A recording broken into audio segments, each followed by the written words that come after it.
create summertime interest in your garden, a great idea is to plant hydrangeas.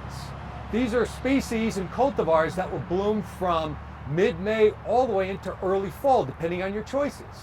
So here at the South Carolina Botanical Garden, we are in the hydrangea collection. And what's really wonderful is that we've got this progression of bloom from mid-May with our Hydrangea serrata, Hydrangea aspera, going into our smooth hydrangea, which is our native hydrangea, with white flowers like Annabelle or pink like Invincible Spirit 1, and now the newly released Invincible Spirit 2. And we also have another native, our oak leaf hydrangea, for those May flowers into early June. Right around me right now are the big leaf hydrangeas. We've got mop head as well as lace caps like Lady in Red. And then as we go further into the season, into July and into August, we've got our much larger PG hydrangeas or panicled hydrangeas. They do come in very large or small compact sizes. So it's really wonderful that you've got this whole range of bloom time to attract you to your landscape, to your garden, so you can spend time outdoors. But I wanted to focus on our big leaf hydrangeas because they are a very hot commodity. And around me, as I said earlier, I've got Dooley right here, which is a mop head hydrangea. We've got these large corums of florets. And what's interesting about hydrangeas is that in general, we can alter the color of the flower or this collection of florets based on the availability of aluminum, which is impacted by soil pH. So this is interesting. A very low acidic soil pH will provide you with these gorgeous bluish florets.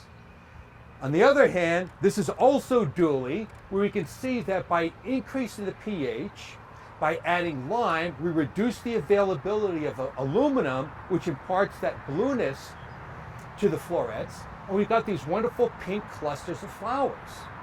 And so whether you want pink or blue is your choice, though there are some cultivars of big leaf hydrangea, like Forever Pink, which will give you pink all the time. The whites will always give you white.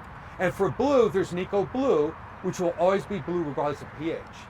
Now, if you haven't decided whether you like pink or blue, go with Goliath. And you can see from this large group of Goliath that we've got various shades of pink and blue and blurple, which is a combination of pink and blue. And one other thing I'd like to say about these large mop heads, whether they come as mop head or lace caps, they do prefer morning sun and afternoon shade for their best performance. And the mop heads as well as the lace caps really prefer water. Now, if you're sort of a tough love gardener, you may want to step back and look at something like the panicled hydrangeas like Tardiva or Phantom.